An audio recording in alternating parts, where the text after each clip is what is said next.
In 1896, 32-year-old Henry Ford took his first vehicle that he ever made, what he called a quadricycle, out for a spin. This would take him down a path of revolutionizing the automotive industry, as he would go on to found Ford Motor Company in 1903.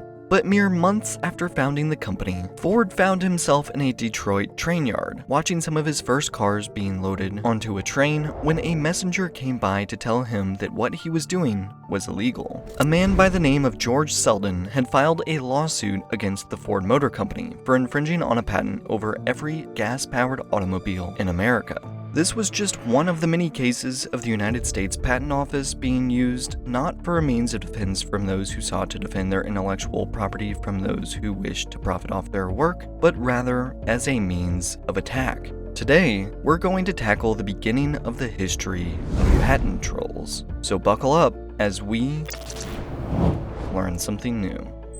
Born in Clarkson, New York in 1846, George Selden knew from a young age that he wanted to be an engineer. Although he wished to go to college for it, he dropped out when the Civil War began, wishing to fight for the Union instead of studying. His father, Henry Selden, a prominent attorney famously known for defending Susan B. Anthony after she was arrested during a women's suffrage protest, dreaded the idea of his son going off to war. So he pulled some strings to get George released from duty and shipped him off to Yale, where he was told to study law so that he could follow in his father's footsteps. George didn't like law, but he continued in his studies, graduating and passing the New York bar in 1871. And although he would take over his father's business after he passed, he never lost his interest in engineering, drawing up designs and tinkering in his workshop regularly. But as time went on, he began to see connections between his training in law and his interest in engineering that had the potential to make him very rich. Selden saw that there was a huge interest from many in new horseless carriages. These powered vehicles were drumming up a ton of buzz, but it was something so novel that few had even considered it something that should be manufactured on a large scale. The technology just wasn't there yet. But Selden knew it was only a matter of time before the industry would explode in popularity.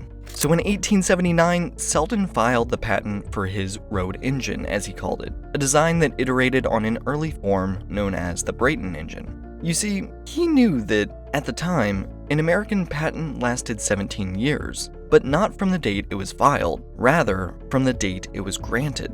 He also knew that the inventor had 2 years to respond to queries from the Patent Office. Therefore, any questions the Patent Office sent him, he took as long as he was legally allowed to respond to, ensuring that his answers would only prompt more questions, thus drawing out the process further. He was stalling his own patent application until the moment felt right, and in 1895, 16 years after he had originally filed, his patent would be granted. The patent quickly became derogatorily known as the Selden patent, becoming the bane of every automotive company that was trying to get off the ground. Selden claimed that his patent covered all gas-powered automobiles, and used this to extort licensing fees from numerous American manufacturers. These cars had a brass plaque on them declaring that it was licensed under the Selden patent. But there was one man who didn't see the need to pay Selden, nor put his name on his vehicles. That was Henry Ford. Ford, when starting his company, found that he needed to get a membership to the Association of Licensed Automobile Manufacturers in order to get access to the Selden patent. In truth, the Association of Licensed Automobile Manufacturers was owned in part by George Selden. They denied his request, effectively shutting down his company before it could ever even start producing vehicles. Ford, not one to back down when faced with resistance, made an announcement that he was going to move forward with his manufacturing process anyway, claiming that no vehicle could ever be made if you actually followed the instructions of the patent. This was true. Selden did actually try to make his own car, which, in a court demonstration several years later, died after only moving 5 yards. And so, Ford and Selden went to court, and surprisingly, George Selden won. The court looked at the fact that Selden's patent simply claimed in its exact words, the combination with a road locomotive, provided with suitable running gear including a propelling wheel and steering mechanism, of a liquid hydrocarbon gas engine of the compression type,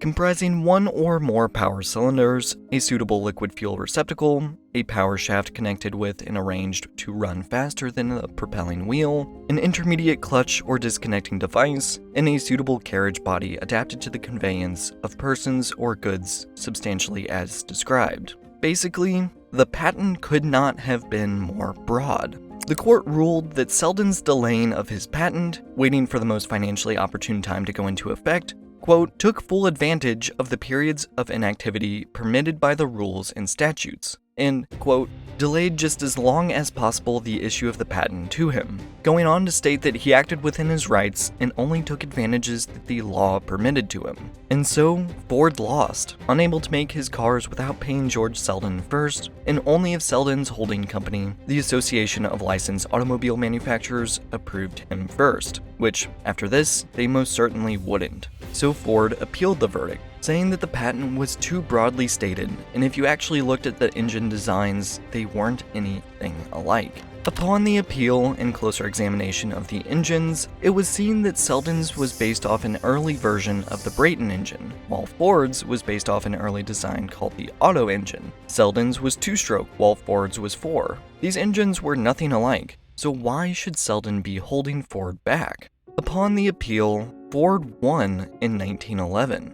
Finally, the reign of the Selden patent was over. Once the court noticed the differences in the technology, other manufacturers began to use the precedent to break away from Selden's company, leaving it to dissolve soon after. This case was also significant as it led to a patent-sharing arrangement between car manufacturers that prevented perpetual litigation, existing in the car industry to this day. And with Ford free to move forward as he wished, he was building over half the cars on the American roads within the decade. But while this story may seem to have a happy ending, it wasn't the end of it. Patent trolls, as they were soon called, have persisted. The US Patent and Trademark Office has over 600,000 applications come in every year, with examiners only having an average of 19 hours to review each one.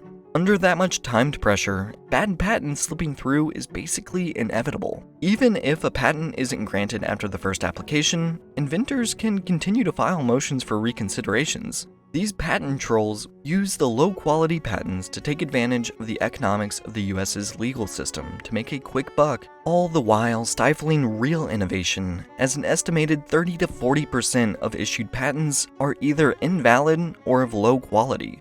Defendants battling patent trolls who have no intention on using the patents they filed for cost approximately $29 billion per year in court costs. The ability for litigious bad actors to slip their broad and vague patents through an overburdened system stifles innovation, prevents new businesses from gaining footing, and drags down the legal system with frivolous lawsuits. Patents are important. People who create, innovate, and explore new ideas should be protected and rewarded for them. But a good concept in theory can be bogged down by an opportunistic character who is unable or unwilling to take the time to use the system the way it was meant to be used. Thanks for watching.